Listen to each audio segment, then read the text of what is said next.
इस वेले की वड्डी खबर सुखपाल खैरा की सामने आ रही है, जिन्हों के घर ईडी वालों सवेरे 7:30 बजे रेड मारी गई। इस दौरान सुखपाल खैरा नूं उन्हां दे चंडीगढ़ स्थित घर च बंद कर दिता गया। ईडी दौरान वजी रेड च मौके के अधिकारियों वालों सुखपाल खैरा का फोन भी जब्त कर लिया गया। इस मौके खैरा वालों खुद इस मामले च मीडिया नाल गलबात की गई। उन्होंने कहा है कि मेरे ते मनी लॉन्ड्रिंग का केस पाउण की साजिश की जा रही है, तो दूसरे पासे खैरा के वकील वालों इस मुद्दे ते किसानी मोर्चे च साथ देने कारण केंद्र सरकार ते भी निशाने साधे गए।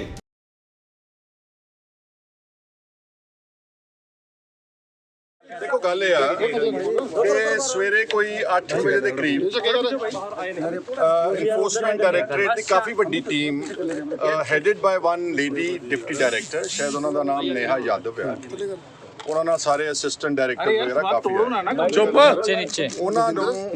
देखो इसका सीधा सीधा कारण सानू समझ आता, सारे देश को समझ आता कि जिहड़ा भी आदमी अपनी आवाज़ उठाता इस सरकार के खिलाफ उन्होंने इदा गै किया जाता, उन्होंने डराया जाता, धमकाया जाता। और मेरे नाल बतौर ओपोजिशन पहली बारी नहीं होया। मेरे तो पहला बादलों के सरकार वेले 6-8 परचे दर्ज होए। कैप्टन अमरिंदर सिंह ने जो राणे गुरजीत नूं लवाया उन्हें मेरे ते कई तरह का संगीन NDPS का मुकदमा दर्ज किया। सो मेरे नाल कभी पहली बारी गल नहीं हुई। मैं तुहानूं सिर्फ ये कहना चाहना कि कुछ अफवाह जिद्दां कह रहे हैं कि जी डुप्लीकेट पासपोर्ट मिल गया, इहो जी कोई गल नहीं हैगी। मैं अपनी सारी जिंदगी, मेरे पिता जी स्वर्गवासी Sardar Sukhjinder Singh, we have been fighting injustice, we have always supported the truth, and today also my crusade continues. We have done nothing wrong ever in my life. ਤੇ ਇਸ ਕਰਕੇ ਇਹ ਜਿਹੜੀ ਪਹਿਲੀ ਗੱਲ ਤਾਂ ਇਹ ਅਫਵਾਹਾਂ ਜਿਹੜੀਆਂ ਉਡਾਈਆਂ ਜਾ ਰਹੀਆਂ ਕਿ ਜੀ ਡੁਪਲੀਕੇਟ ਪਾਸਪੋਰਟ ਮਿਲ ਗਿਆ, ਇਹਨੂੰ ਕਾਟਾ ਮਾਰ ਦਿਓ ਅੱਛੀ ਸਰ ਹੁਣ ਆ ਜਾਓ ਉੱਥੇ। ਨੋਟਿਸ ਜਿਹੜਾ ਸਰਵ ਕੀਤਾ that is about money laundering, ਠੀਕ ਹੈ। ਹੁਣ ਮਨੀ ਲਾਂਡਰਿੰਗ ਦੇ ਐਕਿਊਜ਼ੇਸ਼ਨ ਤੁਸੀਂ ਦੇਖ ਰਹੇ ਹੋ ਕਿ ਜਿੰਨੇ ਦੇਸ਼ ਵਿੱਚ ਇਸ ਗੱਲ ਦੇ ਵਿਰੋਧ ਵਿੱਚ ਉੱਠੇ ਨੇ, ਚਾਹੇ ਉਹ ਤਾਪਸੀ ਪੰਨੂ ਹਾਂ ਜਾਂ ਜਿਹੜੇ ਹੋਰ ਸੈਲੀਬ੍ਰਿਟੀ ਐਕਟਰ ਅਨੁਰਾਗ ਕਸ਼ਯਪ ਆ, ਜਾਂ ਈਵਨ ਜਿਹੜੇ ਪੰਜਾਬ ਦੇ ਅੱਛੇ ਸਿੰਗਰ ਸੀ ਦਿਲਜੀਤ ਦੋਸਾਂਝ ਵਗੈਰਾ, ਜਿਹੜੇ ਲੋਕ ਜਾ ਕੇ ਕਿਸਾਨ ਦੇ ਧਰਨੇ 'ਚ ਜਾ ਕੇ ਉੱਥੇ ਪਾਰਟਿਸਿਪੇਟ ਕਰਦੇ, ਸਭ ਦੇ ਉੱਤੇ ਈਡੀ ਨੇ ਰੇਡ ਕੀਤਾ ਵਾ।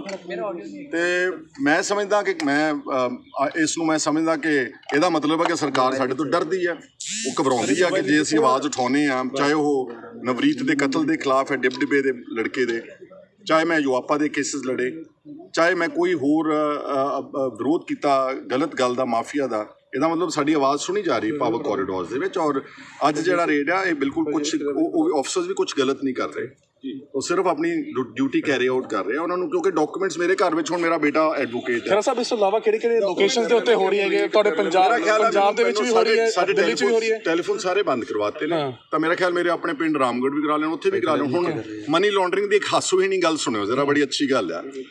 ਮਨੀ ਲਾਂਡਰਿੰਗ ਤਾਂ ਉਹ ਕਰਦੇ ਨੇ ਨਾ ਜਿਹੜੇ ਵਪਾਰੀ ਲੋਕ ਹੁੰਦੇ ਨੇ, ਜਿਹੜੇ ਬਹੁਤ ਧਨਵਾਨ ਹੁੰਦੇ ਨੇ, ਜਿਹੜੇ ਬਹੁਤ ਪੈਸੇ ਵਾਲੇ ਹੁੰਦੇ ਨੇ, ਜਿਨ੍ਹਾਂ ਕੋਲ ਬਹੁਤ ਜ਼ਿਆਦਾ ਕਾਲਾ ਧਨ ਹੁੰਦਾ ਹੈ, ਸਮਝਦੇ ਨਾ ਤੁਸੀਂ। ਅੱਜ ਮੈਂ ਪਹਿਲੀ ਵਾਰੀ ਤੁਹਾਡੇ ਕੋਲ ਕਨਫੈਸ ਕਰ ਰਿਹਾ ਕਿ ਮੇਰੇ ਤੇ ਪਿਛਲੇ 7-8-9 ਸਾਲ ਤੋਂ ਤਕਰੀਬਨ 2 ਕਰੋੜ ਦੀ ਮੈਂ ਐਗਰੀਕਲਚਰ ਲਿਮਿਟ ਚੁੱਕੀ ਹੋਈ ਹੈ, ਔਰ ਉਸ ਲਿਮਿਟ ਨੂੰ ਮੈਂ ਵਾਪਸ ਭਰ ਨਹੀਂ ਪਾ ਰਿਹਾ ਕਿਉਂਕਿ ਮੇਰੇ ਕੋਲ ਇੰਨੇ ਪੈਸੇ ਨਹੀਂ ਹੈਗੇ। ਔਰ ਉਸ ਲਿਮਿਟ ਦਾ ਮੈਂ ਹਰ ਸਾਲ ਤਕਰੀਬਨ ਜ਼ਿਆਦਾ ਨਹੀਂ ਤਾਂ 21-22 ਲੱਖ ਰੁਪਇਆ ਮੈਂ ਵਿਆਜ ਦੇ ਰਿਹਾ, ਜਿਹੜਾ ਮੈਨੂੰ ਫਿਰ ਦੁਬਾਰਾ ਆਪਣੇ ਦੋਸਤਾਂ ਕੋਲੋਂ, ਰਿਸ਼ਤੇਦਾਰਾਂ ਕੋਲੋਂ ਫੜ ਕੇ ਦੇਣਾ ਪੈਂਦਾ ਵਾ।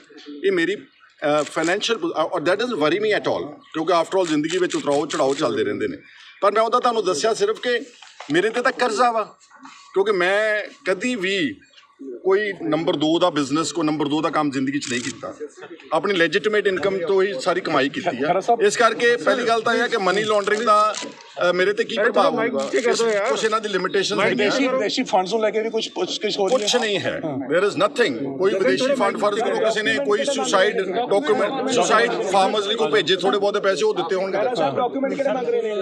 ਡਾਕੂਮੈਂਟਸ ਇਹਨਾਂ ਨੂੰ ਖੋਲ ਕੇ ਦੇਤਾ ਸਾਰਾ ਘਰ।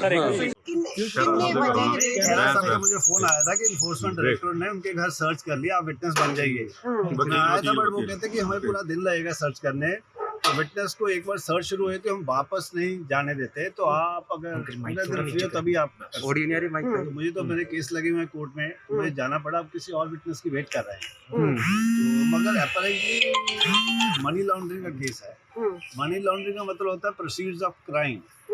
तो क्राइम तो यही किया इन्होंने, नवरीत के केस फॉलो कर रहे हैं, डिप्टी बास साहब का, उनके जो ग्रैंडसन का है, तो इस देश में आजकल वो क्राइम ही, किसान आंदोलन को सपोर्ट करना है तो क्राइम ही। तो उस हिसाब से जो बड़ा अच्छी बात है कि जैसे सरकार काम कर रही है तो कोई बैंक अकाउंट भी सर पूछा गया कि ट्रांजैक्शन भी वो पूछा कहते हैं गया? कि मनी लॉन्ड्रिंग का उन्होंने एक्ट दिखा दिया, हमें पढ़ा दिया है। हाँ। मनी लॉन्ड्रिंग मीन्स होती है कि आप कोई भी प्रोसीड्स ऑफ क्राइम का मनी, प्रॉपर्टी आपके घर है, डॉक्यूमेंट है, कुछ है, तो हमें पूरी पावर है कि हम आपके घर देके सर्च कर सकते हैं। आप 2 विटनेस बुला लीजिए। अपने विटनेस लाए थे, मगर वो विटनेस क्योंकि सरकारी मुलाजिम है और विटनेस लोकेलिटी से होना चाहिए, तो हमने ऑब्जेक्ट किया, उन्होंने वो मान लिया कि आप अपने बुला लीजिए। नहीं, कोई बैंक अकाउंट की डिटेल भी कोई मंगी है? ਤੁਸੀਂ ਬੈਠੇ ਵੀ ਸੀ ਤੇ ਉਹ ਕੁਝ ਕੁਝ ਵਿੱਚ ਵੀ ਜਾਰੀ ਸੀ।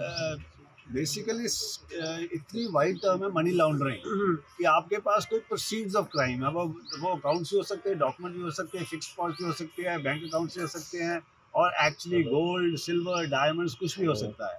तो उस हिसाब से हमने पूछा था उन्हें कि आप बता सके, आप बता दीजिए हमें आपके पास किसने कंप्लेंट की है या कोई है। वो कहते हैं कि वो हमने अपने ऑफिसर्स को बतानी होती है, आपको नहीं बतानी होती। आपको हम ये भी नहीं बताएंगे कि हम किस कारण या किस रीज़न हमारे पास क्या है, वो भी हम अपने ऑफिसर्स को बताएंगे। हाँ, कुछ कंप्लेंट है, हमने नंबर दर्ज किया, वो नंबर बता दिया इन्होंने हमें। तो उसके अलावा कोई इन्फॉर्मेशन ऑफिशियली उन्होंने कन्वे नहीं किया। पूरा एनफोर्समेंट डायरेक्टर के सारा स्टाफ इधर है। कितने अधिकारी? कोई डिटेल दिल्ली तो आई डिप्टी डायरेक्टर है, असिस्टेंट डायरेक्टर है, एंड बाकी सारे ऑफिसर्स इनके पास है उसी डिपार्टमेंट के। बैन साहब ਜਿਹੜੀ ਕੰਪਲੇਂਟ ਦੀ ਗੱਲ ਕੀਤੀ ਜਾ ਰਹੀ ਹੈ ਜਾਂ ਪੇਪਰਸ ਦੀ ਗੱਲ ਕੀਤੀ ਜਾ रही है, दिल्ली तो नहीं या फिर सारे चंडीगढ़ तो ही? ये वो कुछ भी बता नहीं रहे। वो एक नंबर बता रहे हैं, जैसे एक एफआईआर का नंबर होता है, वो भी बड़ी मुश्किल से निकला है कि आप कुछ तो दो। ये तो है नहीं कि आपका सपना आया और आप इधर आ गए। कोई कंप्लेंट तो हुई होगी। मैं साहब पहला सम्मन भी इन्होंने भेजे सी, क्या गया कि सम्मन अभी बाद में कहते करेंगे, पहले सर्च तो बिना समझ के आए हैं, सरप्राइज करते हैं अगर, इसलिए आप कहते हैं बाद में समन करेंगे। आ सकते इतना वीडी की टीम आ सकती बिना सम्मान या बिना किसी जानकारी के? जो सर्च होती है वो ऑथराइजेशन से हो सकती है, मगर उन्हें बताना जरूर होता है, क्योंकि कहा है कि जो आपको कारण है, आपके अंदर कोई इन्फॉर्मेशन आपके पास आई है और आपको वो इन्फॉर्मेशन रिलायबल लगती है और आपके पास रीजन टू बिलीव है कि इनके पास कुछ कंसीलमेंट हो सकती है, कुछ डॉक्यूमेंट हो सकता है, कोई प्रॉपर्टी हो सकती है जिसका किसी क्राइम से लेना देना हो, तो वो सर्च तो कर सकते हैं। सुखपाल खैरा कोऑपरेट कर रहे हैं, सुखपाल खैरा कोऑपरेट कर रहे हैं। कोऑपरेट तो कर ही रहे हैं, उसमें कोई डाउट ही नहीं है। एक लॉफुल सिटीजन कोऑपरेट क्यों नहीं करेगा? सुखपाल खैरा कह रहे हैं कि केंद्र सरकार के खिलाफ आवाज जग रही थी। ये हो रहा है कि वो कुछ भी बता नहीं रहे। वो हम तो कह रहे थे कि चलो आप, और फिर उन्होंने कहा कि हम मोबाइल ले लेंगे, तो फिर हमें भी कहना पड़ा कि आप, एक तो आपको भी पता मन में आप अनलॉफुल काम कर रहे हो। अच्छा, उन्होंने कहा मोबाइल जब्त करा। हाँ, आपको भी, क्योंकि हम फिटनेस को बुला रहे थे, तो हमने भी फिर एग्रेसिव होके कहा कि आपको मालूम है जो आप कर रहे हो। सरकार के लिए ऐसा एक तरह का स्पाइनलेस ऑफिसर बन जाना और सरकार का पॉलिटिकल रीजन के लिए आप किसी को तंग करना, ये तो आपकी ड्यूटी है नहीं। आपको मालूम है, मगर आप मजबूर हो, आपके पास इतना करेज तो है नहीं। बैंक खाते ਇਹ ਵੀ ਕਿਹਾ ਜਾਂਦਾ ਹੈ ਕਿ ਖੈਰਾ ਜਿਹਨੂੰ ਬਾਹਰ ਤੋਂ ਫੰਡਸ ਆਂਦੇ ਰਹੇ ਨੇ, ਉਹਨਾਂ ਦੀ ਪਾਰਟੀ ਦੇ, ਯਾਨੀ ਕਿ ਆਮ ਆਦਮੀ ਪਾर्टी ਦੇ ਵਿਧਾਇਕ ਵੀ ਪਹਿਲਾਂ आरोप लगाते रहे। आरोप तो अभी ये भी नहीं बता रहे ना। हम तो पूछ रहे थे कि आप किसी को जब रेड करते हो, जब अरेस्ट करते हो, ग्राउंड्स तो बताते हो ना। ग्राउंड्स ऑफ अरेस्ट, आप हमारे घर आए हो, गेस्ट बन रहे हो, सर्च कर रहे हो, आप बताओ तो सही इन्फॉर्मेशन क्या है। बाहर से फंड्स आए हैं, यहाँ से फंड्स आए हैं, किसी डकैत से लिंक है आपका, किसी और से लिंक है, ये तो बताओ, कुछ तो बताओ।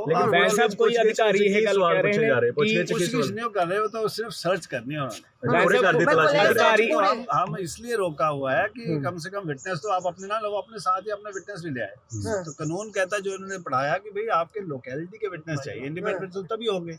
तो मैं तो इनका दोस्त हूँ, उस हिसाब से मैं भी विटनेस नहीं हो सकता। तो फिर आप लोकेलिटी से विटनेस बुला रहे हैं। बैन साहब कोई स्पेसिफिक यानी कि सर्च हजे शुरू की नहीं उन्होंने, अभी तो प्रोसीडिंग हो रही है, ऑब्जेक्शंस ही वो रिमूव कर रहे हैं, पूरा दिन हम दे रहे हैं, बट अभी तक तो सारा ठीक चल रहा है, इन द सेंस कि बड़ा सिविलाइज्ड और अच्छे तरीके से पूछे जा रहे हैं, हमारे ऑब्जेक्शन को डील कर रहे हैं, चाहे उनके पास कोई इन्फॉर्मेशन नहीं है। और उन्होंने अभी तक ग्राउंड्स नहीं बताए कि आप किस इन्फॉर्मेशन पे, किस एक्विजिशन पे, किस कंप्लेंट पे एक्ट कर रहे हो। आपको ख्याल आया, आपको ड्रीम आया, या आपको किसी ने चिट्ठी लिखी, ऐसा कुछ भी देने को मना कर रहे हैं। यानी कि किसानी आंदोलन के नाल ही हम जोड़ के पूरा वो कभी मानना नहीं चाहते, उन्हें शर्म आ जाती जब हम कहते हैं कि किसान आंदोलन को आप अंडरमाइन करने के लिए सभी लीडरों को रेड कर रहे हो, जो किसान आंदोलन में जी जान से मदद कर रहे हैं और लोगों की मदद कर रहे हैं, और ये तो लीगल डिफेंस ही कर रहे हैं। इन्होंने एक बड़ा अहम केस उठाया है। आफ्टर ऑल एक ही किसान आंदोलन में 26 एक ही बंदे को गोली लगी है, वो बहुत मेजर एम्बेरसमेंट है सरकार के लिए। और अगर उसको पूरा फॉलो अप कराया, उसका पोस्टमार्टम कराया, उसके सारा केस दर्ज करवाया, दिल्ली हाईकोर्ट में डलवाया, वो सारा खैरा साहब ने कराया, तो वो एक बहुत बढ़िया, क्योंकि उसमें सरकार कह रही है वो रोड एक्सीडेंट है, एक्चुअली वो गोली से लगा। तो उसमें बड़ी मेजर एम्बैरेसमेंट होने वाली है कि जो 26 जनवरी के सारे में एक ही गोली लगी है, लगता है कि पुलिस की लगी है। और जो जर्नलिस्ट ने रिपोर्ट दिया उसको भी अरेस्ट किए, जो उनके खिलाफ भी केस दर्ज किया, तो उनको बड़ा कॉन्शियस है। तो हमें तो ऐसा लग रहा है कि सिर्फ नवरीत के केस के कारण ये इन्फोर्समेंट डायरेक्टर एक्टिवेट हुआ है। काम इनका बड़े बड़े स्मगलर्स को, बड़े बड़े नारकोटिक स्मगलर्स को पकड़ना है, उनको जो करोड़ों का सिम्पथी है वो कहाँ जाती है, किससे टेररिज्म बढ़ता है, काम तो ये है। अब ये लगा रहे हैं कि नवरीत का केस दर्ज हुआ तो उसके पैसे किसने दिए, इन्होंने दिए वकीलों को, जो उनको दिए, लगता है ये हमें लगता है, ऐसा हमें लगता है। वो अभी कुछ नहीं, वो बता नहीं रहे। शुक्रिया। ਹਕੀਕਤ ਟੀਵੀ ਪੰਜਾਬੀ ਲਈ ਮੋਹਾਲੀ ਤੋਂ ਜਤਿੰਦਰ ਸੱਭਰਵਾਲ ਦੀ ਰਿਪੋਰਟ।